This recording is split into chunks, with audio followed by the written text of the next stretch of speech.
Hi, and welcome. You're listening to the X22 Report. My name is Dave, and this is episode 716, and today's date is July 14th, 2015, and the title of this episode is The Economy Turns the Corner and Slides Deeper into the Collapse. Let's get into the economic collapse news. Now, we understand the situation in Greece is continuing. Tsipras took his new proposal. He went to the Eurogroup. The Eurogroup looked at it. They told him to sit down, locked him in a room, and said, listen, we're the central bankers.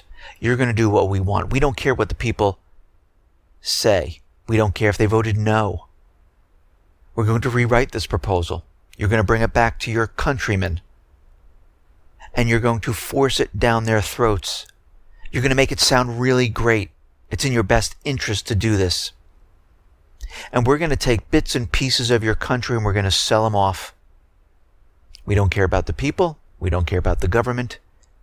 And eventually your country will be bankrupt.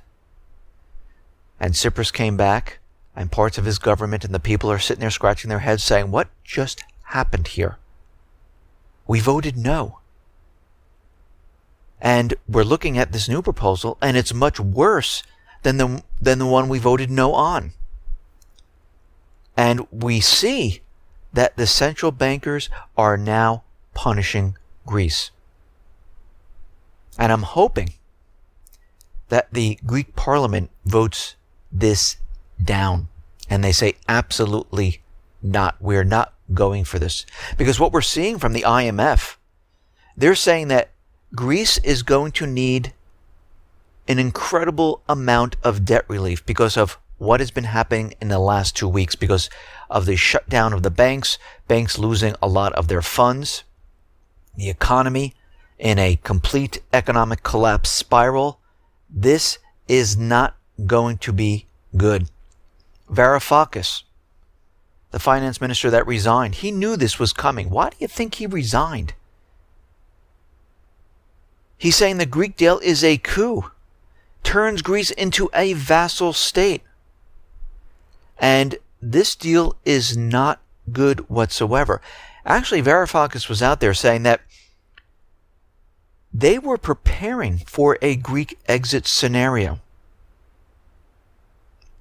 He said, we had a small group, a war cabinet within the ministry of about 5 people that were doing this. So we worked out in theory, on paper, everything that had to be done to prepare for the Greek exit. We even had the drachma designed and printed and ready to go. He also claims that the Greece international creditors never put any ideas on the table and consistently rejected the proposals the Greek side offered without suggesting something in response, eventually setting the Greek government up. Well, was the Greek government really set up? Because they did have the ability to say, you know something, let's follow through on this Greek exit. Let's exit the euro. Let's exit NATO. Let's take care of ourselves. Let's create our own money without the central banking system. Well, that legislation right now for the bailout is in the Greek parliament. And they're going to be taking a look at it. The legislation is composed of 2 articles. One contains the agreement reached during the Euro Summit. The second article contains the new measures the government has agreed to implement, with a significant portion being extensive taxation schemes. This is not going to help the people whatsoever. And what's very interesting about all of this is that Tsipras was being interviewed on TV. And he said something very interesting. I signed a deal I do not believe in, but I am willing to implement. So what does this tell us? This tells us this deal is not for the people. It's not for the country. It is for the central bankers. It seems like he was forced to do this. Don't know what they have on him, but something occurred. Now, I'm hoping that this is part of his plan, where the Greek parliament says, you know something, we completely reject this. We are not going forward with this. And I'm hoping that the Greek exit plan then comes out of the closet. And people say, oh, look, they already have a plan to exit the euro. Will this happen? We don't know at this point in time. We're going to have to watch this very carefully. We see that people are on the streets. They are protesting right now, demonstrating against the new bailout terms. They do not want this. They voted no. The people have spoken. They voted for Tsipras to help with the situation where they didn't want any more austerity. They didn't want more taxation. They didn't want their country being sold off. They wanted economic growth. They wanted solid jobs. They wanted to earn money. They wanted a home to live in. This is what they wanted. Coming out of the Economic Collapse blog, we see that there could have been 3 big reasons why the Greek debt deal is really a German trap. 1, the deal is designed to be rejected by the Greek parliament. If Germany wanted to save Greece, they would have already done so. Instead, they have forced the Greek Prime Minister Tsipras to agree to much, much harsher austerity terms than Greek voters overwhelmingly rejected during the recent referendum by a vote of 61% to 39%. Tsipras has only been given until Wednesday to pass a whole bunch of new laws and another week to make another series of major economic changes. Number 2, even if the deal miraculously gets through the Greek parliament, it may not survive other European parliaments. We have to remember, other parliaments need to vote on this. The Greek parliament is not the only legislative body that must approve this. The German, Finnish parliaments, they must also approve it. Number 3, the deal makes implementation extraordinarily difficult. If Greece fails to live up to each and every one of these extremely draconian measures demanded in the deal, they will have to leave the Eurozone. And you know they're not going to be able to make these payments. They haven't been able to make the payments now. Do you think more debt is going to help? Because as we know, this new debt is going to go right to the banks, to the creditors. Nothing's going to go to the people. There'll be no economic growth. Where are they going to get the funds to make all of these payments? It's impossible right now. I mean, where are they going to get the 50 billion euros worth of Greek assets to put up for privatization of the country? They don't have it. The Greek government is flat broke, and the banks are insolvent. This is a no-win situation for the people and the Greek government. It just cannot work. And who knows? Maybe this whole plan was to show that, yeah, this is not a good deal. The Greek parliament is not going to agree to it. Other parliaments in other countries are not going to agree to it. Russia's standing on the sidelines still. And they will come in and help and bail them out. Because, as we know, Putin just says all they have to do is ask. If they ask, we'll take a look at the situation and we will come in and help. Right now, the Greek people, they can't get their cash, they can't get gold, silver out of their bank safety deposit boxes. Everything is stuck in there. The Greek economy minister is saying, well, it looks like capital controls are going to be in effect for quite a while. Banks are not going to reopen right now. We don't know if they're going to open next week either. It all depends. Capital controls will remain for a couple of months, they're saying. If you notice, the situation continually gets worse as we go on. It reminds me of Cyprus. Oh, the banks are going to be open in 2 weeks. The banks are going to be open in a month. We're only going to take 8% of your money in the bank. We're only going to take 12%.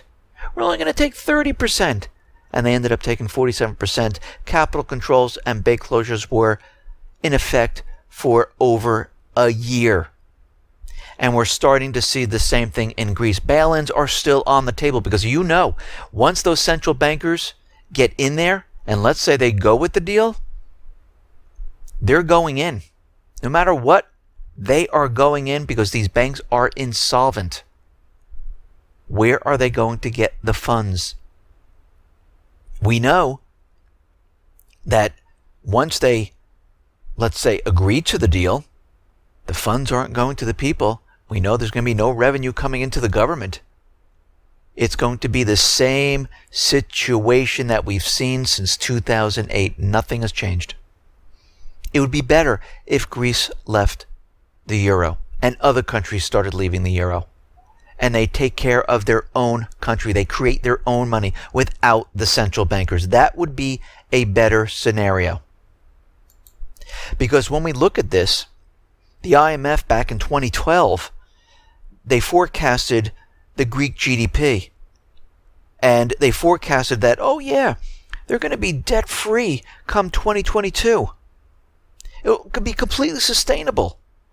And they'll have fantastic growth in the country. They forecasted everything out. They're going to have 2, 3, 4% growth in GDP. Well, 3 years later, guess what? It didn't come true. Actually, the IMF, they can't predict anything. Everything they predicted completely turns out to be the opposite. And I've always said this. Anytime a government official, central banker comes out there and tells you, oh yes, everything's going to be fine. We're going to see growth. There's going to be no recession. There's no collapse of the system. Always think of the opposite. We're seeing that Michael Leibowitz at 720 Global shows, just based on the country's negative growth rate and positive interest rate, Greek debt GDP will keep rising indefinitely and will likely hit 336% in about 1 decade, at which point Greece will, for all intents and purposes, cease to exist. And he mapped it out. I mean, year 2, 200%. Year 5, 239%. Year 10, 336%. And we've seen this since 2008. I mean, what are they, close to 180% already? It's the same thing. Nothing, again, is going to change. We see there are other leading debt-riven countries that have offered to help Athens recover some of the vast profits made by the investment bank of Goldman Sachs at the expense of the Greek people.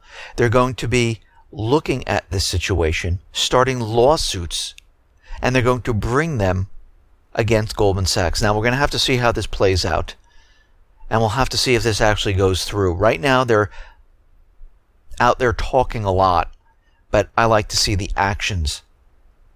And the Euro countries, they're in a complete collapse of their systems. I mean, they keep telling us that everything is improving. They keep telling us that the economy's recovering. And when we look at countries like Spain, Portugal, Italy, Croatia, Cyprus, guess what? Youth unemployment, they are the highest in the Eurozone, ranging anywhere from 25% all the way up to 50%. This is the next generation for each one of these countries. These people aren't working. They're not bringing in any hard-earned money to save, to go out and purchase goods in retail shops. They're broke. As they get older, what happens? The country cannot survive. There's no revenue coming in to pay for all the programs in the government. They can't purchase a house. They can't purchase a car. They're not going out spurring economic growth. They don't have work. It cannot be sustained. I mean, the Eurozone factory output, we know, fell in May. Not any better in June. Europe is falling apart. Europe is collapsing right now. This is not what a recovery looks like. I mean, I remember going all the way back to 2013 when we had that event with Syria with the sarin gas, and Hollande was out there telling everyone that we're in a recovery. The European leaders were out there saying the Eurozone is in a recovery. That was back in 2013. Fast forward today. What has changed? Well, a lot. Things have gotten a lot worse. Nothing has improved. I mean, the Eurozone is creating money to keep the system going, to keep the banks operational. Youth unemployment, adult unemployment hasn't gotten any better. Nothing has improved whatsoever. Now, here in the United States, we're seeing the same thing.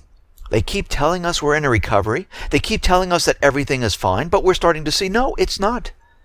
Gallup's U.S. Economic Confidence Index came in a negative 11 for the week ending July 12th, matching the prior week 8-month low. The poll found 3 in 10 Americans describing the economy as poor, and more than half feeling the economy is getting worse. Why would they be feeling this way? I mean, President Obama, I remember when he gave a speech, believe him, the economy is getting better. Even if you don't feel it, even if you don't see your savings going up, even if you don't feel like you have a secure job, believe what he says. The economy is getting better. You don't have to feel anything. Well, I like to feel it. I like to know that I have a secure job. I like to know that I have extra money to purchase something. I like to know if I wanted to purchase a home, I have the ability to do so. But everyone today is looking at the situation saying, I just got laid off from a job. I can't find the same full-time job at the same pay. I'm taking a part-time job or a full-time job that is a lot less. How do I make my payments on my car, my home, my bills when I'm making less money? It can't be done. And we're starting to see that people do not have extra disposable income. I mean, the information came out today about retail sales. Following May's bounce in retail sales, and this was thanks to prices in gas going up, June's headline data printed at 0.3% plunge. The most since February of 2015. You know, when we had all that bad snow. Well, we're in the summer right now. Warm weather, people can go out and shop. What's the excuse? They were expecting a 0.3% rise. Well, it went completely the opposite. Retail sales ex-autos also fell month on month, down 0.1%, against expectations of a 0.5% rise. Spending as retail sales declined in autos, furniture, building materials, clothing, general merchandise, restaurants, online, and miscellaneous. It completely fell apart. Everything is negative. I mean, furniture is down negative 1.6%. Motor vehicle parts, auto parts, negative 1.1%. Retail and food services down negative 0.3%. Building material, garden supplies, down negative 1.3%. Clothing accessories, down negative 1.5%. General merchandise stores, down negative 0.6%. What are we seeing here? We're seeing that people do not have the extra funds to go out and purchase these goods. We're also seeing that business inventories grew for the 4th month in a row. But growth slowed in May from April. Sales rose slightly month on month by 0.4%, but this left the crucial inventories to sales ratio deep in recession territory. And now we are hearing chatter across all different markets about more retailers that will be closing their stores. Popular names like Abercrombie & Fitch, Barnes & Noble, Children's Place, Coach, and many others are going to be closing even more stores. I mean, Abercrombie & Fitch, if we just review a little bit here, 180 stores by 2015. Aéropostale, 75 stores by January of 2015. American Eagle, 150 stores by 2017. Barnes & Noble, 223 stores. Body Central Body Shop, 265 stores. Build-A-Bear, 25 stores by 2015. And it goes on and on. These are not just a couple of stores. These are a lot of stores that are being closed down. Over the past 6 months, we've had a tremendous drop in true discretionary consumer spending. We are not seeing a recovery. We are seeing a complete collapse of the system. And yeah, people can tell you we're in a recovery. They can manipulate the numbers like the government, the central bankers do. But when we look at these real economic indicators, what does it show? It shows us completely falling apart. I mean, think about this. They're telling us that housing prices are continually going up. Sales are great. People are going out and purchasing homes. And I continually say, no, prices have leveled off. Actually, prices have been falling quite a bit. And we're in the hot time of the year. This is the summer months, where people usually go out and purchase homes.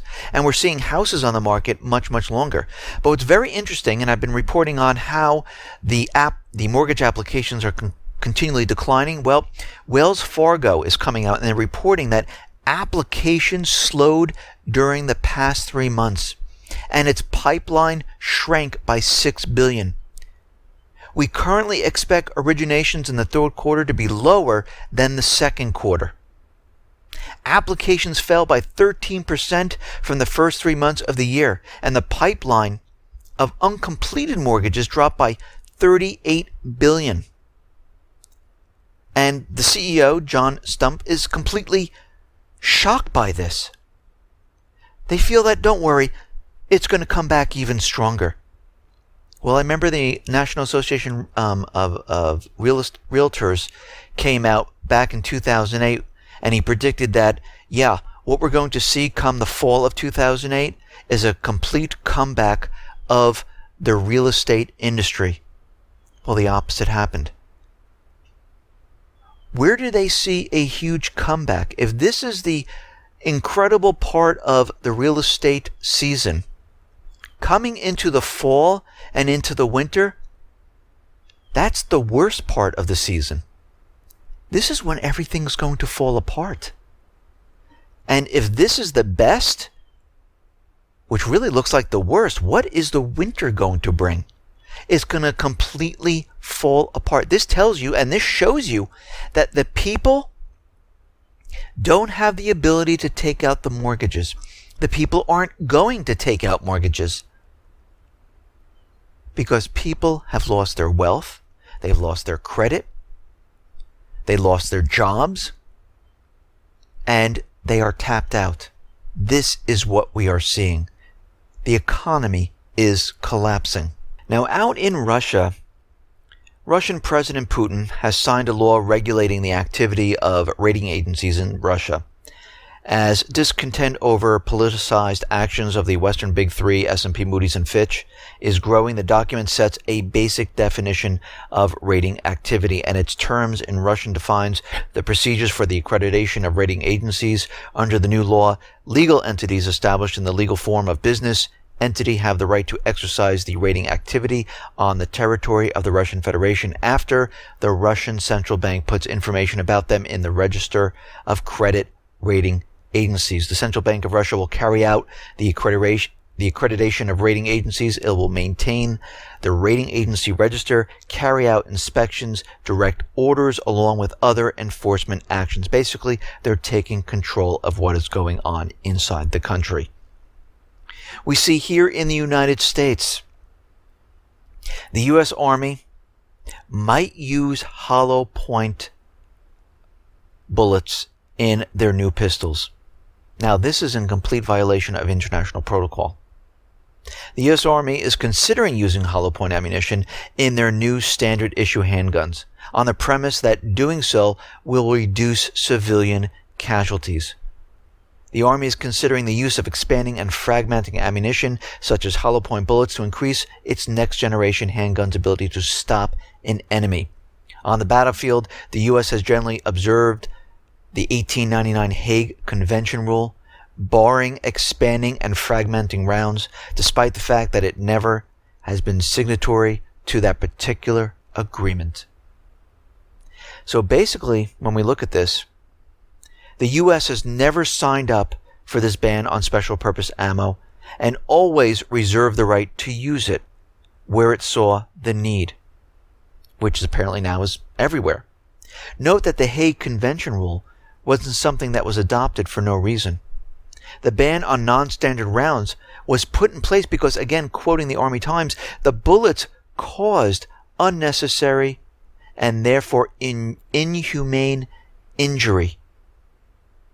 And the U.S. right now is just going to simply ignore the international protocol, which means they're most likely going to use it here in the United States.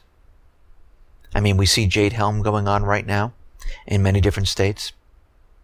We understand that if they can use it with the armed forces, this will be distributed to many other agencies. And the question is, why at this point in time do they need to use hollow point ammunition, which expands in someone's body, which is very difficult to remove, and it makes it easier for someone to die, compared to a complete metal jacket type of ammunition.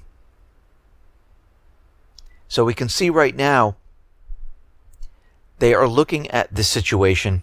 They understand eventually this entire system is going to collapse, and they want to be prepared for everything. And again, the U.S. right now seems to be violating a lot of international laws. I mean, look out in Yemen, where we see they're using cluster munition, which they sold to Saudi Arabia. And of course, they're orchestrating the entire thing. Look at Ukraine. They're using white phosphorus, other biological weapons. Look in Syria. The proxy army there is using chlorine gas, a chemical weapon. They don't care. Once the U.S. government takes over a country, kicks out the elected government, puts in a puppet regime, the people have no rights. They are the terrorists now. When they're trying to overthrow a country, they are behind the people. The people have the right to speak. The people have the right for freedom. Once the country is conquered, those same people who don't like the puppet government, they are the enemy. They are the terrorists. We see that out in North Korea. North Korea's National Defense Commission condemned a recent analysis from Melissa Hanham of the James Martin Center for Non-Proliferation Studies that suggests North Korea Biotechnical Institute was a dual-use facility that could produce biological weapons. South Korean news agency reported that North Korea is creating biological weapons like Anthrax, which is very interesting. Because didn't the U.S. send Anthrax to Canada, South Korea, other states, other countries? I mean, this was a botched operation. What I think they were trying to do is I think they were trying to set up some type of an event, and things went wrong. But they're sticking to their story that North Korea is creating and making weapons that could be used to produce military-sized batches of anthrax. And the Kim Jong-un is saying, listen, come on into the country, take a look at our biological weapon facility. You will see we are not creating any of what you are saying. Again, we have to remember, the players are always the same. The Pentagon even came out and said, yeah, North Korea, Russia, China, Syria, Iran, they are the enemies. We know we've been in the Afghan war for a very long time. This Afghan war is costing American taxpayers $4 million per hour. The high cost of protecting the CIA's opium routes and poppy fields in Afghanistan is costing the taxpayer a lot of money. Even though the Obama administration is saying that, yeah, we have the drawdown of troops, the cost is continually going up because, as we can see right now, there are going to be no drawdown. We can see at this point in time, they are never going to give up Afghanistan. They will fight to keep it no matter what. Strategic location, has a lot of lithium, a lot of copper, has the poppy fields to pay for covert operations, has the oil pipeline. They know China and Russia have been making deals with the Afghanistan government, and they're never going to leave this area. We understand that Ukraine is setting up an international tribunal that's going to look into the MH17 crash. And of course, this is made up of countries like Australia, Britain, the Netherlands, Ukraine/US, but it leaves Russia out. They don't want them involved in this. And these are the same countries that said, listen, if something comes out and we don't want it out, we're going to keep it completely private. And all the countries are going to agree to this. So if one country wants to come out and say something and someone else objects, it will stay private. And you know what this tribunal is going to come up with? Absolutely nothing. All they're going to say is, yes, the Southeastern brought down MH17. And they'll produce no evidence. That's all they're going to do. Now, of course, Russia is out there saying, this is absolutely ridiculous.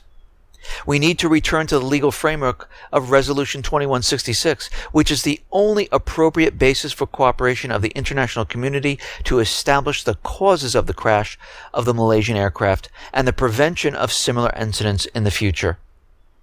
The Russian side still has a lot of important questions concerning, in particular, the weak evidential base and attempts to prevent Russia from playing a substantial role in the investigation.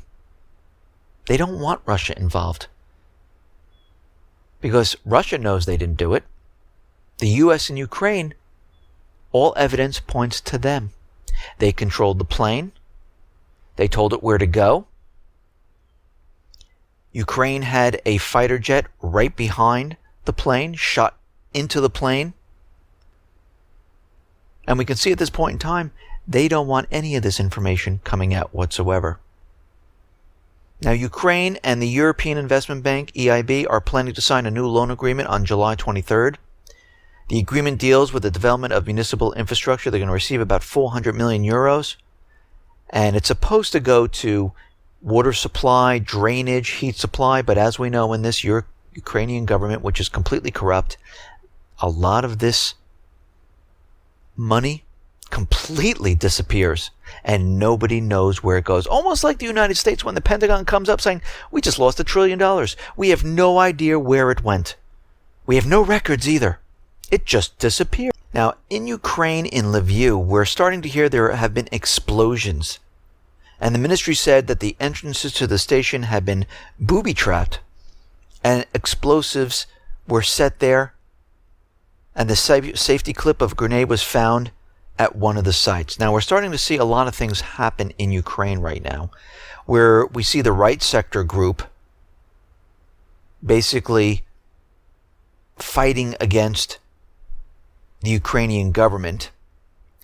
And I'm wondering if this is a complete setup right now to declare martial law in Ukraine. We have to remember Poroshenko signed a bill. The bill was then put into law that he could basically declare martial law whenever he felt it was necessary. And right now, Poroshenko has ordered security forces to disarm all illegal armed groups in the country.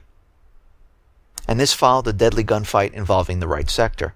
Now, the right sector, these people were helping with the coup d'etat to overthrow the elected government. And when he says, Poroshenko, disarm all illegal armed groups, he's also talking about the people in the Donbass region. So we can see at this point in time, this might be the start of him declaring martial law, because we're starting to see explosions in certain areas where they're saying this was a booby trap and it was set up. And we can see at this point in time the armed forces of Ukraine, they're discouraged. They want to go home. They want to see their families. We see the right sector right now causing a lot of problems. We see more and more weapons being flooded into Ukraine. And right now, the OSCE Secretary General is saying that the situation in Ukraine is getting much, much worse. And it continues to cause concern.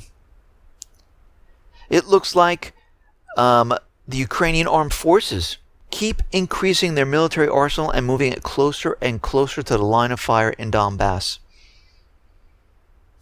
The Ukrainian armed forces have significantly increased their military capability since 2015. In addition, the Ukrainian army keeps receiving new military hardware, ammunition, and equipment. Since the beginning of 2015, Ukraine Ministry of Defense has signed 71 military contracts and additional agreements to supply arms and military hardware for the Ukrainian army. The armed forces have received about 1,200 units of military hardware and over 266,000 missiles. Well, it looks like they might be starting something very, very soon. We see the Ukrainian troops have resumed shelling the Varoufakis area, and they're continually violating the Minsk II agreement over and over. Obama has dropped by a meeting of Biden and Yatsenyuk, where he offered support for the embattled government's economic reforms. And as we know, Victoria Nuland visited Ukraine, or the visit's coming up very soon. And every time she comes into a country, we know things happen. We see Biden is talking to Yatsenyuk. We see the armed forces have been building, they're trained, they are ready to go. And I find that all of a sudden, this instance with the right sector seems very suspicious at this point in time, especially with the statements coming out of Poroshenko saying that all illegal groups need to disarm. And of course, the right sector is out there saying, well, we're not illegal. We're part of the Ukrainian government armed forces. And it was a very broad statement.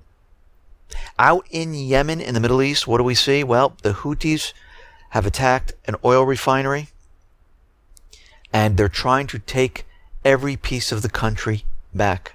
Russia right now is sending humanitarian aid to Yemen.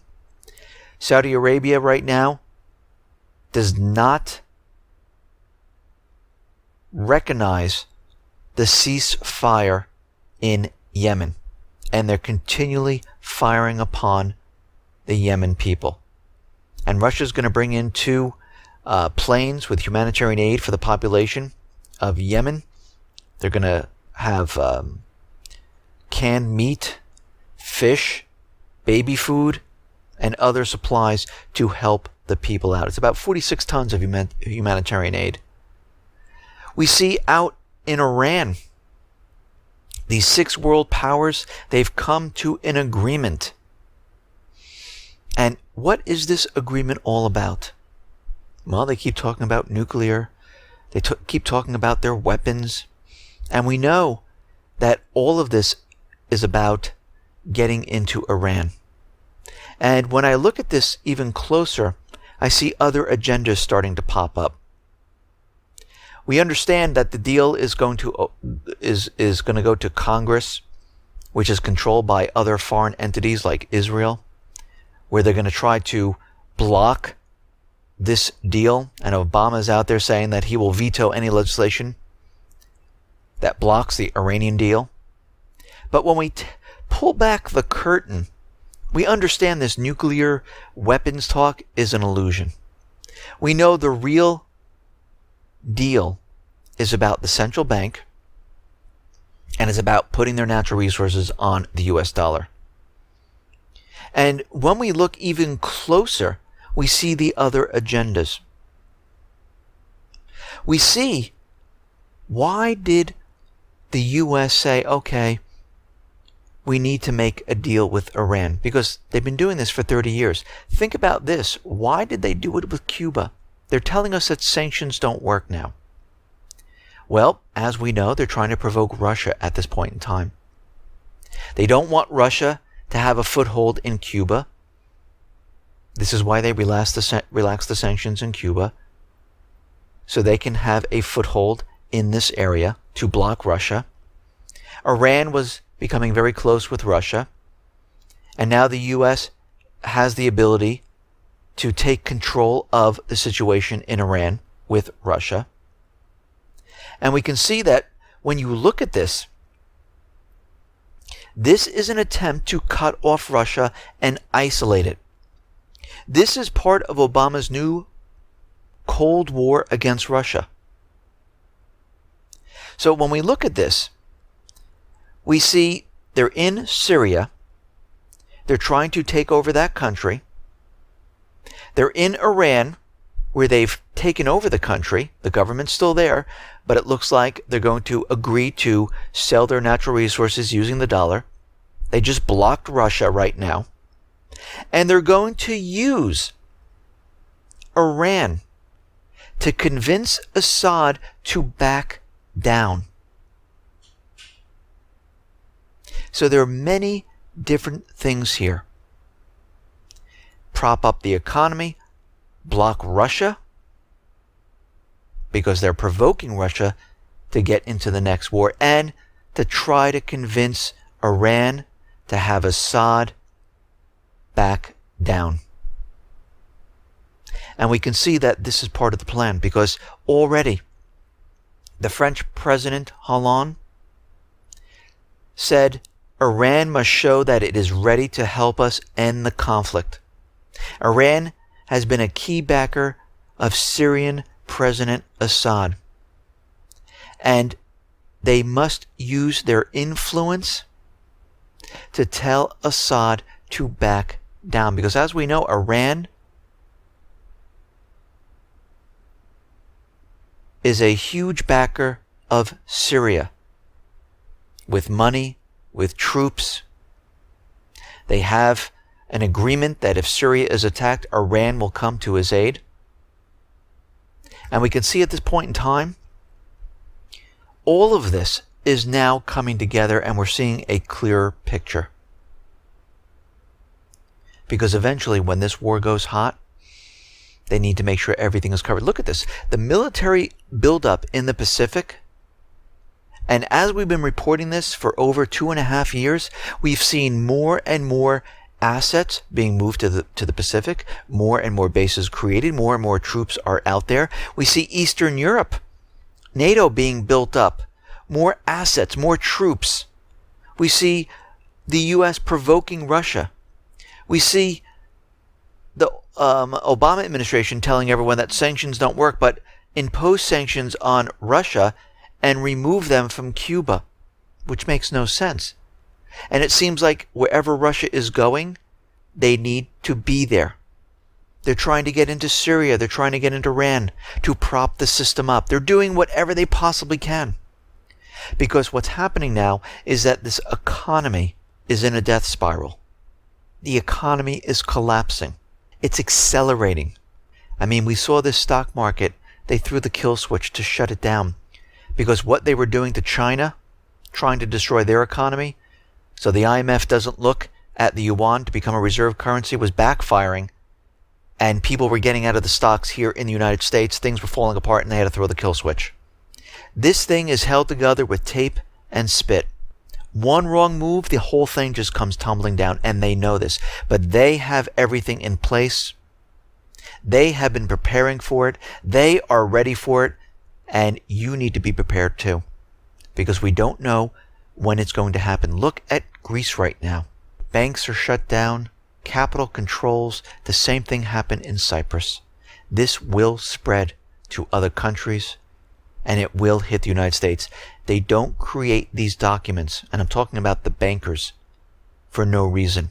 They create them to use them later, and it will hit the U.S. Listen, everyone, thanks a lot for listening. Be well, be safe, and especially be prepared. Thanks a lot.